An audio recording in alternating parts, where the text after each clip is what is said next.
Olá, começa agora o BMC Business, que hoje recebe a maior distribuidora de GLP do Brasil, é a Copa Energia. Fundada há mais de 70 anos, a empresa abastece mais de 30 milhões de domicílios, 40 mil empresas e atende a 90% dos municípios do país. Com uma estratégia focada em diversificação, inovação e impacto social, a companhia aposta no biometano como fonte limpa e renovável e mantém iniciativas sociais, como o projeto que já levou iluminação a mais de 6 mil pessoas em comunidades remotas. No comando da empresa, desde janeiro deste ano, Pedro Zaran Turqueto representa justamente essa nova geração da liderança. Hoje no Business, ele fala sobre os planos para a expansão da companhia, os investimentos em ESG e os próximos passos da transição energética no Brasil. Obrigado, viu, Pedro, por estar aqui com a gente. Obrigado por estar falando um pouco mais sobre a Copa Energia. Obrigado a você, Maurílio, pela oportunidade de estar falando um pouquinho sobre a Copa Energia para você e para os seus espectadores. É muito interessante a gente começar com uma breve linha do tempo, ou para a gente entender um pouquinho mais da história da Copa, uma empresa aí com 70 anos que lidera justamente o mercado de GLP. Você assumiu então recentemente o comando da companhia, justamente sucedendo o seu pai, né? Como é que foi chegar até aqui, essa trajetória, tanto sua pessoal como da empresa? Acho que são duas coisas que caminharam bastante juntas, né? É uma empresa que foi fundada pelo meu avô, então desde que eu sou criança, escuto falar de gás, escuto falar de botijão, de distribuição. Então é um negócio que já veio muito no sangue, né? É uma empresa que vai fazer 70 anos esse ano, né? Foi fundada em 1955 em Mato Grosso do Sul e foi crescendo organicamente, até que em 2020 a gente teve a oportunidade de fazer a nossa primeira aquisição e comprou uma empresa, na época, 3 vezes maior que a gente, que era a Liquigás. E aí viemos nesse processo de sinergia, formando então a Copa Energia, continuando com as marcas Copagaz e Liquigás. E eu sou formado em Direito, trabalhei aí em algumas bancas de advocacia, tive aí a oportunidade em 2015 de ingressar no grupo, na época mirando até esse M&A, a compra da Liquigás, idas e vindas, a gente só conseguiu finalizar isso em 2020, mas fui ali me preparando para o momento, até que em 2025 a gente começou a fazer esse movimento de sucessão. O meu pai passou a ser presidente do conselho, mas ainda acumula um cargo de executivo, então até a gente acabar todo esse processo de sucessão, né? Mesmo, aí sim eu vou ficar como o CEO exclusivo, digamos assim, e meu pai passa a ser só o conselheiro na presença do conselho da companhia. Com certeza é um grande desafio, até porque a empresa é uma vitrine, né? Líder do mercado, né? Quase 25% aí do mercado de GLP. O que explica essa liderança? Como que vocês conquistaram isso? Então, Marília, essa é uma história bonita, né?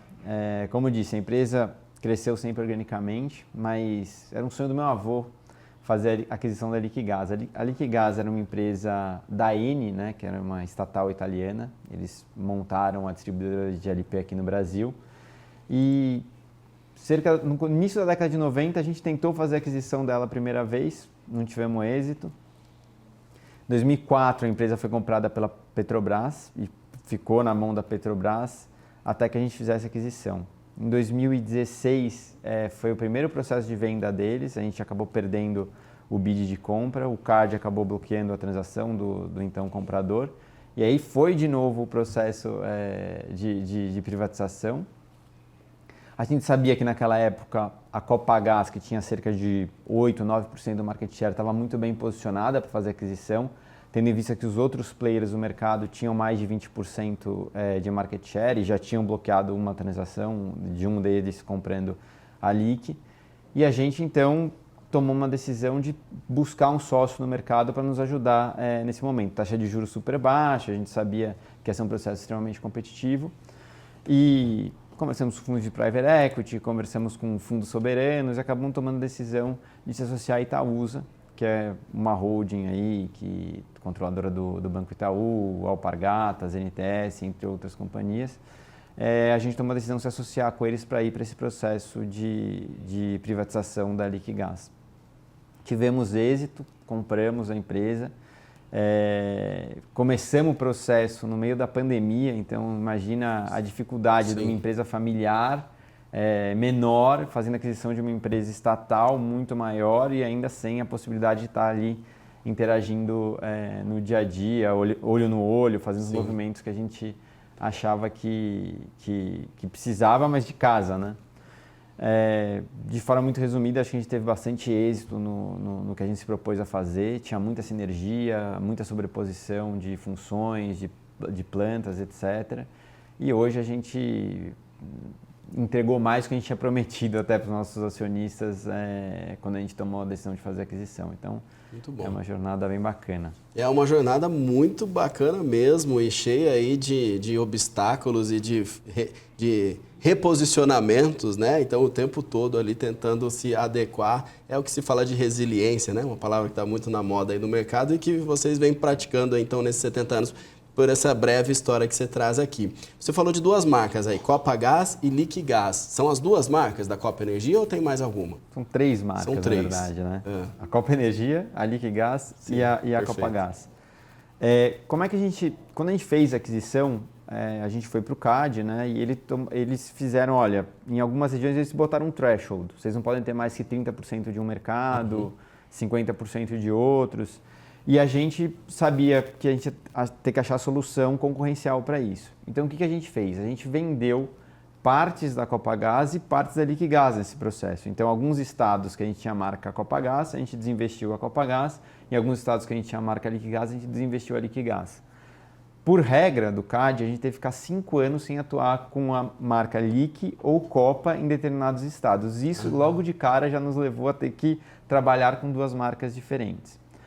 Então, hoje a gente tem nossa estratégia de marca, a gente vai continuar com as duas marcas trabalhando no mercado, mas a gente tem, para a marca do envasado do botijão de gás, Copagaz e Liquigás. E aí a gente tem o nosso mercado que a gente chama de B2B, que é o mercado que a gente entende as empresas, as indústrias, e esse sim a gente chega com a marca Copa Energia, que além de ser uma marca de produto nesse mercado B2B, é a marca corporativa que engloba as marcas Copagaz e Liquigás. Perfeito. E aí a Copa Energia então atua em 24 estados e no Distrito Federal. Sempre que eu recebo empresas que atuam em tantos estados assim do Brasil, eu sempre tenho uma dúvida de saber como é atuar em regiões tão diferentes, do ponto de vista cultural, do ponto de vista tributário, do ponto de vista de mercado mesmo. É como se fosse uma empresa em cada estado, eu tenho a sensação, porque a dinâmica de cada estado ou de cada região é muito própria, né? E como é que é ter uma operação então tão capilarizada assim? Você sabe, Marílio, eu tenho muitos amigos da Faria Lima, né? Sim. E às vezes as tomadas de decisões dele é baseada no mundo que eles conhecem, né? E a gente tem operação no Brasil inteiro, a gente sabe as diferenças regionais, como é que você tem que a forma de convencer até os colaboradores em uma região, a forma de dialogar com eles em outra região, o que funciona, o que não funciona, os clientes, como é que eles gostam ou não gostam de ser atendidos. Enfim, o Brasil são vários Brasis, né, dentro do Brasil, né? Eu costumo dizer que um uruguaio de Montevidéu parece muito mais com um argentino de Buenos Aires do que um gaúcho parece com alguém de Fortaleza. Exato. Mas mesmo assim a gente conseguiu, acho que talvez a maior vantagem que o Brasil tem é ter conseguido permanecer unido em toda a sua história e ser um país tão pujante. Do ponto de vista de tributos, o nosso negócio acabou tendo cerca de 2 anos atrás, a gente passou a ter o ICMS único para todos os estados, que já foi uma grande vantagem, porque você tinha produto indo de um estado para o outro por questões fiscais e não de logística, né? Mas dito isso, o Brasil é um país com cultura muito forte, mas a Copa Energia também é uma empresa com uma cultura muito forte. Então a gente tenta sempre trazer os nossos valores, os nossos processos, os nossos procedimentos, para que a gente chegue em cada uma das unidades e não fique achando que cada uma é uma empresa, né? A gente via isso muito no começo, né? Como eu te falei, em 2020, no meio da pandemia, fazendo aqueles movimentos, você ia para uma unidade e ela não tinha nada a ver com a outra.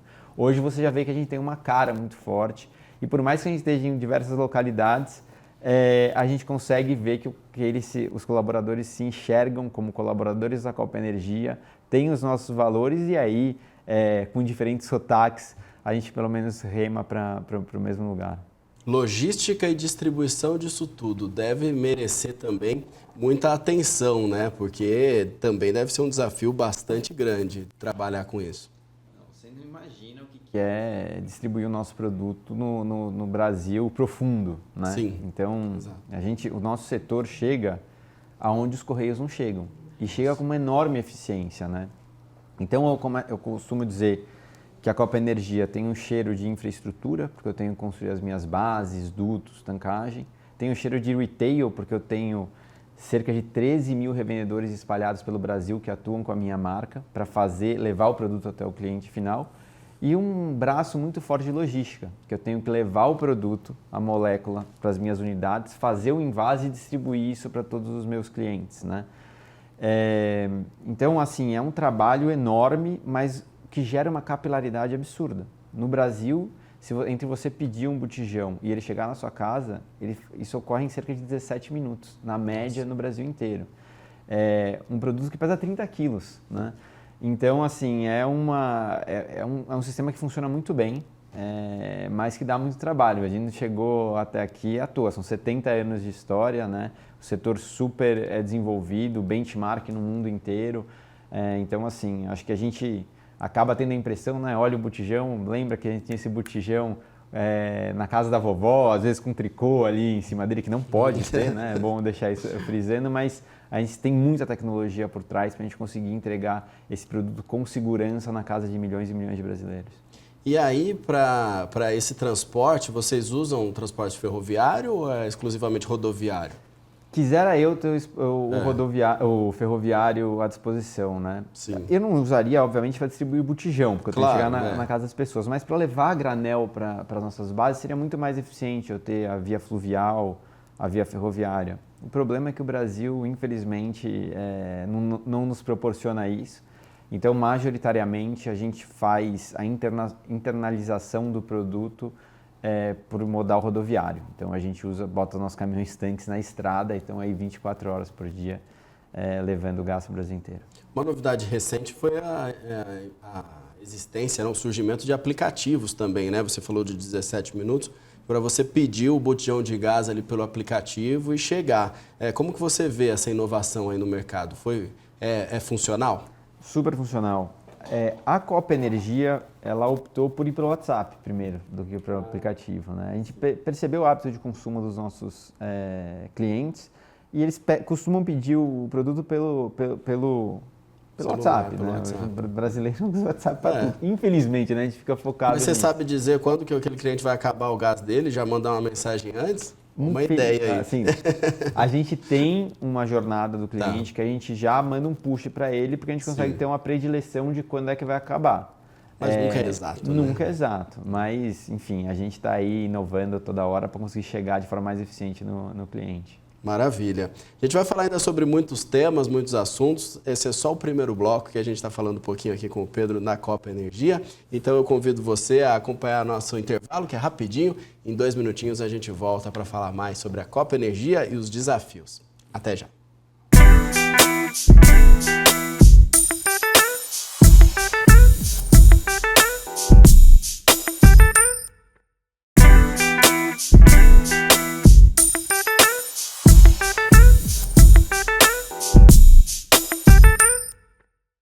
Business de volta aqui na programação da BMC. Eu agradeço pela sua companhia. Hoje estamos recebendo a Copa Energia, que vem se destacando também pelo investimento em transição energética e inovação, e com ações como a aquisição da CTG e uma participação aí no Cubo Energy. A gente vai falar um pouquinho sobre esse assunto aqui com o Pedro. E eu queria saber, Pedro, que é CEO da companhia, a importância da CTG, né? Como é que foi esse processo? E o processo também, a estratégia também a longo prazo da Copa Energia, com o foco nessa questão do biometano. Tá certo. Maurílio, assim, a CTG foi a primeira empresa que a gente comprou depois de ter consolidado ali a Copa Energia e feito todo o processo de sinergia do M&A. E qual era a ideia? Era uma ideia que já vinha desde lá de trás, que a gente vê a demanda cada vez maior por combustíveis limpos. Mas a Copa Energia tomou uma decisão de que ela não vai investir em modismos, ela vai investir no que faça sentido para o nosso cliente. E a gente sabe que o nosso cliente, além de querer um combustível limpo, ele quer um combustível que seja eficiente do ponto de vista financeiro. Então ele tem que ser competitivo. Ele vai olhar a última linha ali do custo-benefício, do processo e vai ver se o negócio faz sentido para ele conseguir produzir de maneira competitiva o produto dele. E aí a gente fez a aquisição da CTG. A CTG é uma distribuidora de gás comprimido. Então ela pega gás natural, que é gás metano, só para dar explicação química. É Sou bom, advogado, pode. Tá? Então não espere muito disso, mas Tá bom. de mim em relação a isso. Mas o GLP ele é feito de butano e propano. Tá. E o gás natural ele é feito de metano, né? Moléculas de metano. Muita gente confunde, né? Eles não sabem que é empresa de gás natural, que é uma empresa de gás GLP. O gás GLP as pessoas chamam de gás de cozinha, mas majoritariamente é essa a diferenciação. E a gente comprou a CTG, que é uma empresa que faz transporte de gás natural comprimido. Então ele pega o gás, comprime ele e leva até o cliente. O cliente pode ser, por exemplo, a própria Comgás. A gente entrega gás nos dutos deles em Campos de Jordão, que não está ligado ao grande duto da Comgás. A gente leva o gás lá e atende toda a região de Campos de Jordão. Ou pode ser uma indústria, uma empresa, enfim, quem queira consumir ali o gás natural da forma comprimida. Mas por que a gente fez a aquisição da CTG? Porque a gente acredita muito no mercado de biometano. O que é o mercado de biometano? A mesma molécula do metano, só que em vez de ela ter uma origem fóssil, ela tem uma origem renovável. E aí você pode ter o biometano de várias subprodutos. Você pode ter da cana-de-açúcar, você pode ter de aterro sanitário, você pode ter de tratamento de proteína animal. E o Brasil tem uma gama enorme de subprodutos capazes de produzir biometano. Então o que a gente tem investido muito é nessa tecnologia, em parcerias, para a gente comprar esse biometano e levar até os clientes. Ele consegue ser muito competitivo num raio de 150, 200 quilômetros do polo onde ele está sendo produzido. E como o Brasil não tem tantos dutos de gás natural, ele consegue chegar ali em clientes deslocando, por exemplo, óleo diesel, deslocando o próprio GLP ou óleo pesado. Ou seja, é algo que faz bem para o meio ambiente, faz bem para a nossa matriz energética, faz bem para a saúde das pessoas e é um energético que é competitivo do ponto de vista de custo. Não tem diferença no valor do produto final? Em relação ao quê? Ao gás natural? Tem diferença, mas assim, como eu te disse, se você está na malha, perto da malha do gás natural, dificilmente você vai ser competitivo. Ele vai chegar de forma mais barata para o consumidor. Mas se está longe da malha, você comentou comigo que você é do interior de São Paulo, tem várias regiões que não são cobertas pela malha, provavelmente a indústria use ou óleo diesel, ou óleo pesado, ou GLP. E aí você vai conseguir ser mais barato que esses energéticos, além de levar o atributo verde, ou seja, além de você estar entregando um energético renovável para ele. Então, obviamente, existe pressão de descarbonização, de indústrias multinacionais e tudo mais, que a gente atende, mas mais do que isso, a gente vai atender com um energético bastante competitivo. Perfeito. E então vocês compram, né? O biometano, ou vocês chegam a produzir? Hoje a gente compra, que a gente chama de off-taker, a gente está comprando o biometano, mas a gente está aberto para todo tipo de parceria. Então, se eventualmente o produtor ele quer um investimento numa planta para produção, desde que a gente tenha prioridade na compra do produto, a gente vai co-investir ali e olhar um projeto a projeto. São modelos de negócio possíveis, né, em relação a esse tema. E aí também quando você compra o biometano, você não necessariamente opta pela origem, né? Se é de proteína animal, se da cana-de-açúcar, não faz diferença. Não optamos pela origem. A gente acredita muito que o Brasil tenha oportunidades enormes em relação à proteína animal, né? Mas a tecnologia de proteína animal é a menos madura quando você vê do ponto de vista de produção. Então, por isso que eu falo que a gente eventualmente co-invista, eventualmente traga tecnologias para auxiliar nessa jornada, que eu acho que talvez seja onde o Brasil tem maior potencialidade e onde a tecnologia está menos madura. Desculpa, só para não me entender, quando você olha aterros sanitários, toda a Europa, boa parte dos Estados Unidos já produz biometano de aterros sanitários. Então, É quase que plug and play ali no aterro para sair com a produção de biometano. Essa questão dos aterros é muito interessante, né? Se pensar que 20 anos atrás a gente nem tinha, né? Talvez um pouco mais, 30, 40 anos atrás, não se tinha muito essa questão de aterro sanitário. Era lixão mesmo que existiam nas cidades. A regulamentação demorou a chegar e agora a gente já está vendo essa possibilidade aí bastante interessante. Também se fala muito sobre energia solar, né? E a usina fotovoltaica de Mataripe marcou também a entrada da Copa Energia na energia solar. Como que funciona esse projeto e se tem planos de expansão aí para frente? É uma autoprodução, né? Então a gente produz a energia solar para autoconsumo. Né? Para o consumo próprio. E o excedente a gente joga na rede, né? Consegue se remunerar jogando na rede. A gente tem hoje projetos de quase todas as nossas plantas que têm capacidade de consumir, a gente fazer esse tipo de investimento, que tem um payback relativamente rápido, né? Então a gente estava usando isso hoje para autoconsumo. A holding da família já tem investimentos em outros setores aí para vender para terceiros, mas a Copa Energia começou com autoprodução. Obviamente, se a gente vê que tem aí oportunidade, a gente vai olhar também nesse segmento para produzir energia e vender para o cliente final. E vocês têm parcerias com universidades também, né, para esse desenvolvimento de novas soluções sustentáveis, né? Vocês estão também atentos a essas possibilidades de futuro. Pois é. As parcerias que a gente tem com universidades são algo que enche a gente de orgulho, né? A gente acredita muito na academia auxiliando os negócios, então fazendo pesquisas aprofundadas em diversos temas. Acho que a primeira parceria que a gente fez foi com a Universidade Federal de Mato Grosso do Sul, que é de onde a gente e era primeiro para geração de energia elétrica através de GLP, que já é uma tecnologia comumente usada no mundo inteiro, e infelizmente no Brasil a gente tem uma trava regulatória que não permite que a gente produza energia elétrica através de GLP. Então a gente fez um estudo para provar que para algumas aplicabilidades faz total sentido, né? Uma delas era a produção de alevinos, né? Você produzir peixe, você precisa de aeração, você precisa de uma quantidade pequena de energia elétrica e muitas vezes em pontos que estão desconectados do grid ou que tem um grid muito instável, né? Agricultura familiar, e se ele perde oxigenação ali na produção de peixe, o peixe ou morre ou não fica do tamanho exato que é necessário para ele conseguir ganhar dinheiro com isso. A gente fez estudos acadêmicos para mostrar a viabilidade disso. E aí a gente foi expandindo, fizemos uma parceria com a USP, com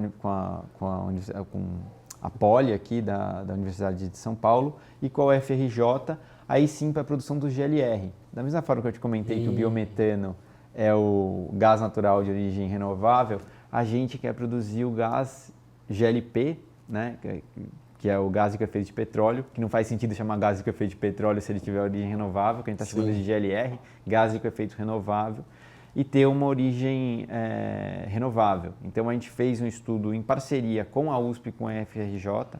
A USP está vendo quais são as melhores matérias-primas, as melhores rotas para se produzir isso no Brasil, e a UFRJ está entrando com a tecnologia do catalisador, que vai ser o que vai ser possível você produzir aí o GLR.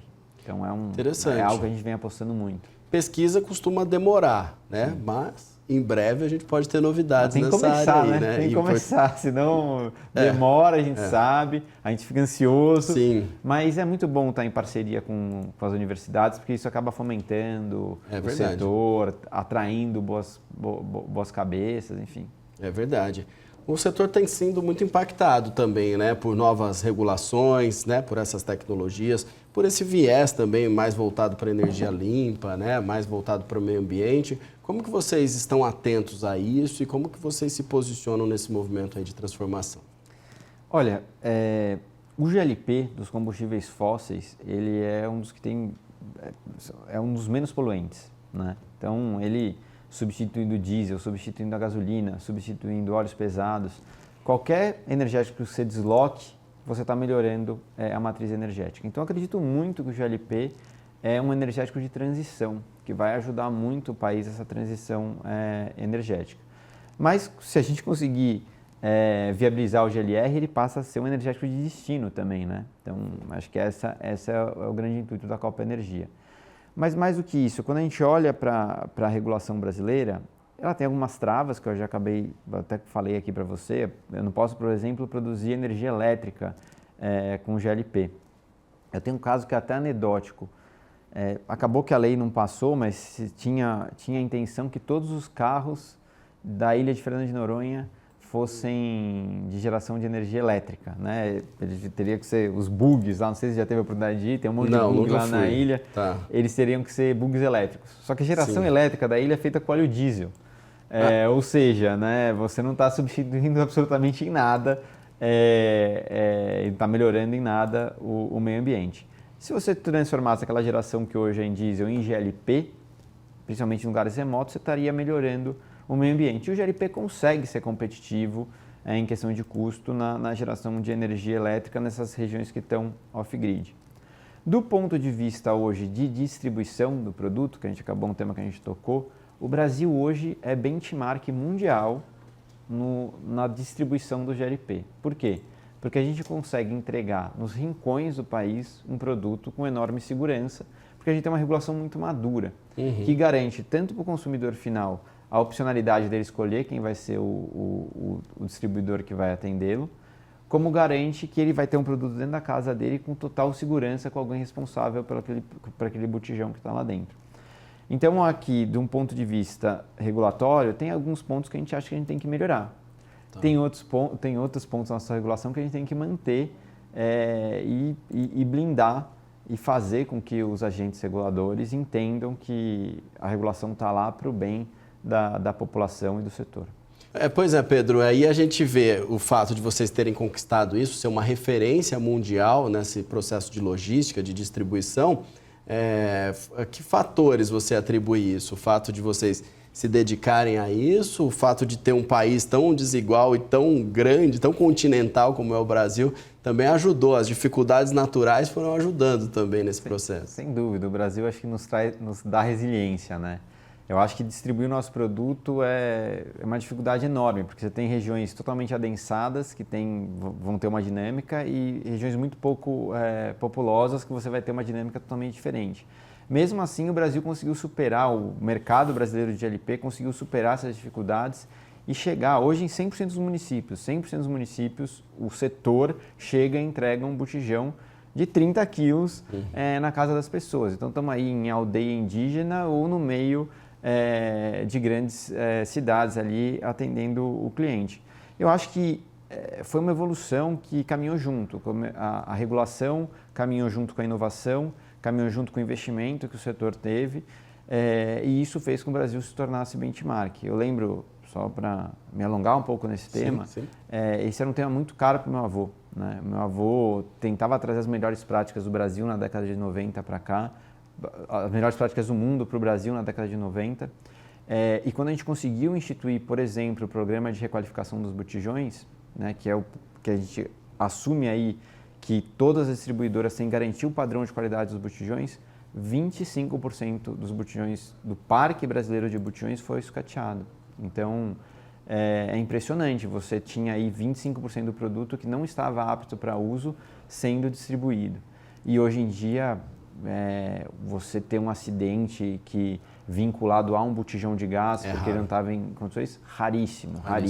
Então, acho que isso que traz a resiliência e as pessoas confiarem no produto para ter um produto inflamável dentro da cozinha e que raramente vai causar algum tipo de acidente. Maravilha. Vamos fazer mais uma pausa aqui no nosso bate-papo. A gente vai continuar falando sobre a Copa Energia, os desafios e outros pontos importantes para a gente conhecer um pouco mais sobre a forma de atuação da empresa. O BMC Business volta em 2 minutos. Até já.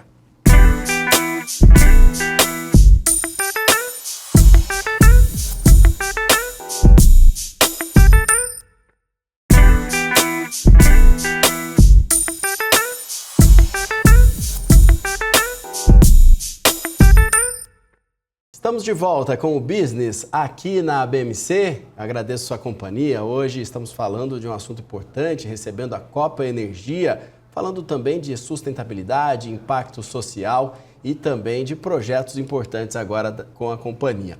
Pedro Zaran Turqueto está aqui com a gente, é CEO, e está respondendo aqui a todas as nossas perguntas. Pedro, a gente falou sobre muita questão de responsabilidade ambiental né, no último bloco. Mas também existe uma importância da responsabilidade social. Aí eu queria saber como que surgiu a parceria com a ONG Litro de Luz, como que ela se encaixa aí na rotina da companhia e como é, né, o trabalho que vocês realizam lá. Bom, é uma parceria muito bonita, tá, o projeto com essa ONG Litro de Luz. A gente chega em algumas comunidades que hoje são carentes da questão de iluminação pública.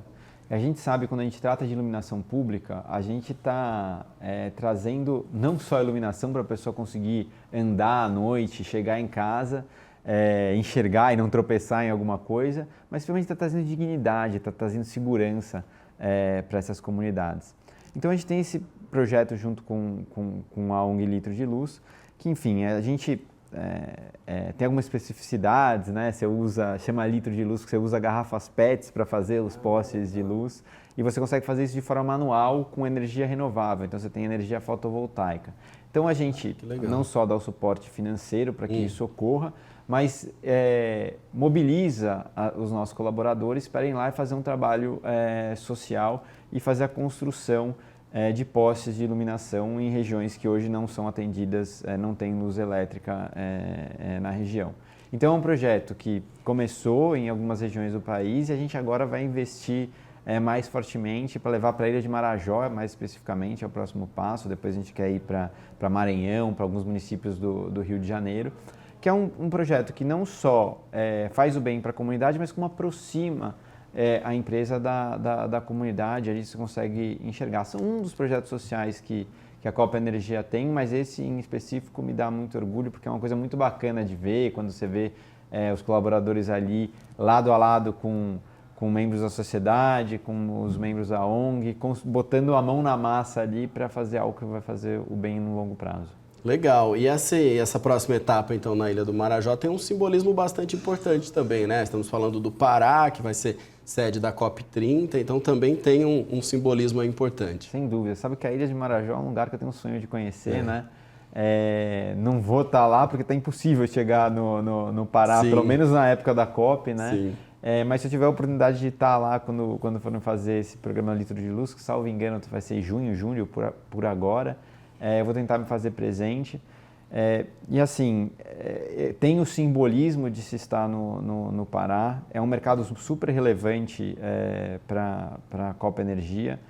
Então, e você está presente num momento que está se discutindo o meio ambiente, está se discutindo melhores práticas sociais e está ali no meio do Amazonas, né? Porque eu acho que as últimas COPs foram em lugares belíssimos, petroestados e tudo mais, e agora eles vão ver a realidade nua e crua, né? Muita gente está falando, pô, Belém, como é que vai ser? Vem autoridades do mundo inteiro, mas a gente tem que sair, às vezes, de Davos e do ar-condicionado e entender qual é a realidade do que a gente está falando. Mas você sabe o que é interessante? Eu tive já em Belém, foi uma viagem rápida, eu não consegui ir para a Ilha do Marajó, mas eu tenho muita vontade também, porque na Ilha do Marajó o policiamento é feito com búfalo, inclusive. Os policiais ficam em cima do búfalo, é interessante isso. E uma coisa interessante que eu aprendi sobre Belém quando eu estive lá, é que Belém foi colonizada pela França. Então, essa lógica que a gente tem hoje era invertida. Belém teve os primeiros movimentos mais avançados. O primeiro estado a ter, por exemplo, saneamento básico no país foi Belém, por conta dessa questão que envolvia a colonização francesa. Então, acabou ficando para trás, né? O país se desenvolveu mais, o Sudeste especialmente, e Belém ficou para trás. Sério? Não sabia Mas são pontos interessantes. Eu também não sabia, fiquei muito curioso. A gente começou aqui falando disso, né? Empresa nacional e tal, e quando acabou a pandemia, eu pude começar a circular, eu fui em todas as nossas unidades, né? Para conhecer. E todas as capitais ou não capitais, todas as cidades que eu fui, eu fiquei muito bem impressionado. Acho que nenhuma capital ou nenhuma cidade eu fui esperando mais e encontrei menos, né? E acho que a própria Belém, né? Você tem arranha-céus, uma cidade super pujante, você tem bons restaurantes, você tem muita coisa a ser vista. O Brasil é muito rico e acho que Belém vai mostrar aí na COP30 que merece uma visita, né? Com certeza, e merece, porque é um estado muito rico culturalmente e que faz questão de manter a riqueza, tanto na gastronomia quanto na produção cultural. Eu quero falar também sobre o Cubo Energy, né? Que aí a gente está mudando completamente de assunto. A gente está saindo, né, de iniciativas ainda climáticas e tudo mais e passando por iniciativas de inovação, de estratégia, de estar ali no centro dos movimentos de desenvolvimento de startups e tudo mais. O papel do Cubo Energy justamente nessa estratégia de inovação e, inclusive, essa conquista do selo dourado de inovação que a Copa Energia conseguiu.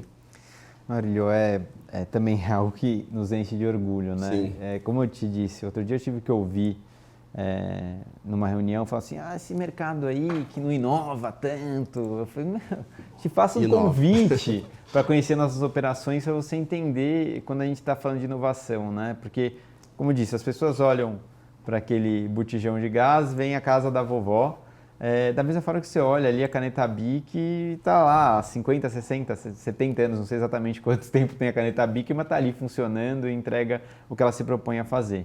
Mas por trás, aqui a gente tem por trás das câmeras, mas por trás do botijão, você tem muita tecnologia envolvida. E lá na Copa Energia a gente montou o Copa Labs, que é o nosso hub de inovação interno, e a gente tomou uma decisão lá de fazer o que se chama de Open Innovation, né? Tem duas formas de você inovar. Ou você inova internamente, com um time dedicado a isso. A gente tem um pequeno time dedicado à inovação, mas que segue o que se chama de Open Innovation, que é estar junto com startups, trazendo soluções que vão melhorar o nosso negócio. Então, eu tenho N exemplos de startups que hoje estão dentro da Copa Energia solucionando problemas que passam desde um problema do RH até um problema de produção fabril que a gente tem. E no meio dessa jornada, a gente entrou ali como um dos principais sponsors do hub de energia do Cubo, que já é um hub de tecnologia muito consolidado aqui na América Latina. Então, eles já tinham hubs de outras, com outro foco, um foco mais industrial, com foco financeiro, eles montaram esse hub de energia e a Copa Energia entrou lá como se não o principal, mas um dos principais sponsors. Salvo engano, é o principal sponsor disso. O que isso faz? Nos permite estar em contato com essas startups, com investidores que querem entrar no negócio e que tem que entender as demandas e os problemas e ver como é que a Copa Energia pode estar nesse ambiente, sendo ajudada e auxiliando também esses empreendedores a conseguir terem clientes ou tracionar o negócio deles. Maravilha. E como é que é esse processo para selecionar, monitorar exatamente quais os projetos que a empresa vai investir, os projetos de impacto social e de impacto aí de inovação e meio ambiente? Como que vocês olham para tudo isso? Lá, como é que a gente faz? A gente tem essa área de tecnologia que vai ter mediador de cada uma das áreas. A gente treina, também tem um treinamento dentro dos nossos profissionais para entenderem como é que funciona uma startup, que é diferente de você ter um provedor que já é uma empresa estruturada e tudo mais, e aí vai desde você explicar para o jurídico que o contrato não pode ficar 6 meses lá dentro sendo revisado, porque a demanda é muito mais rápida, a área de compras e tudo mais, você conseguir tracionar esse negócio lá dentro. Tá. E aí a gente tenta entender a dor de cada uma das áreas, e aí vai nesses hubs de inovação e vê quem tem a solução para resolver essa dor. Então eles vão lá, fazem o pitch, trazem o problema, a gente tem o problema e vê qual startup está ali disponível para solucionar, e aí você traz e a gente pluga isso ao nosso sistema. E aí, assim, a gente tem N exemplos. Então, eu posso trazer exemplo de tecnologias de machine learning que ajudaram o nosso processo produtivo a você ter menos erro no processo e você pegar um colaborador que estava fazendo um processo super repetitivo e botar para ele fazer um processo mais intelectualmente mais desafiador. Desde um processo que era manual do ponto de vista de ter uma pessoa na máquina digitando ou levando um papel daqui para lá e passou a ser uma tecnologia e foi cortando as burocracias internas da companhia. É super rico ver como a inovação vai ajudar a gente no nosso dia a dia. Com certeza, e é algo que as empresas precisam também monitorar, né? E precisam estar atentas para receber essas novidades da melhor maneira possível. Cabeça aberta, né? É isso.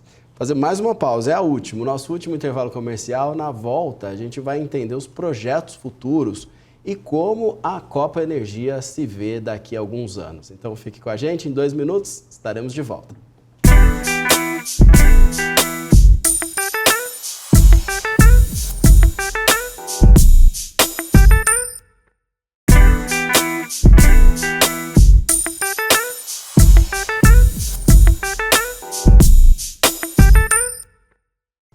E já voltamos com o Business, hoje recebendo Pedro Zaran Turqueto, CEO da Copa Energia.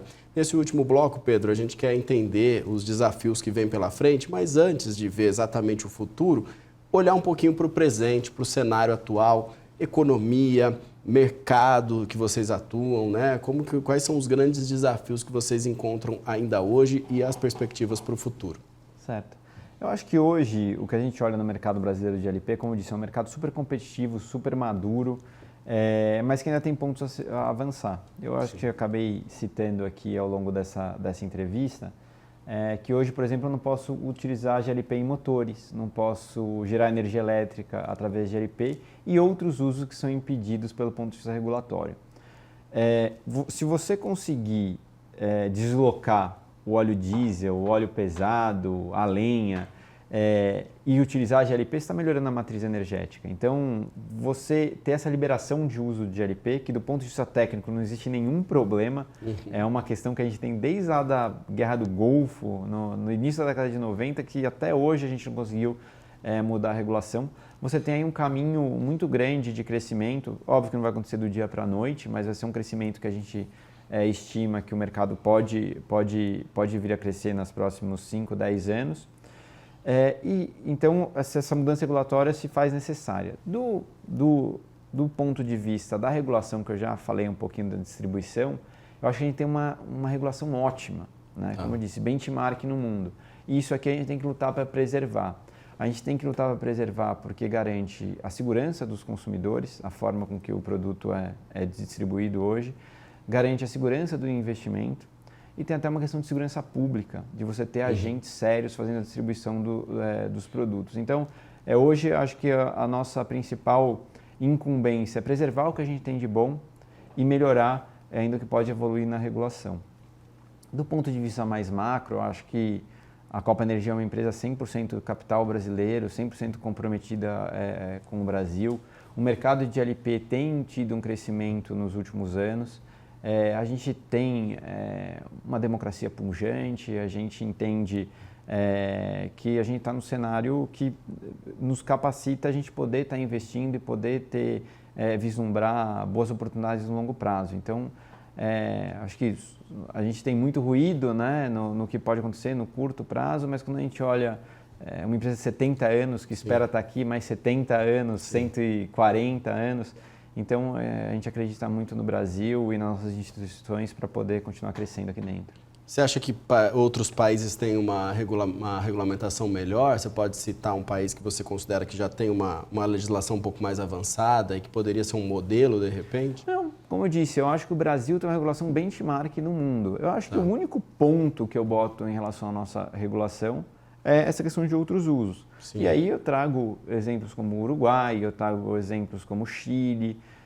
São países que têm uma regulação que permitiram que o mercado se desenvolvesse um pouco mais e acaba tendo mais consumo per capita de GLP, o Japão.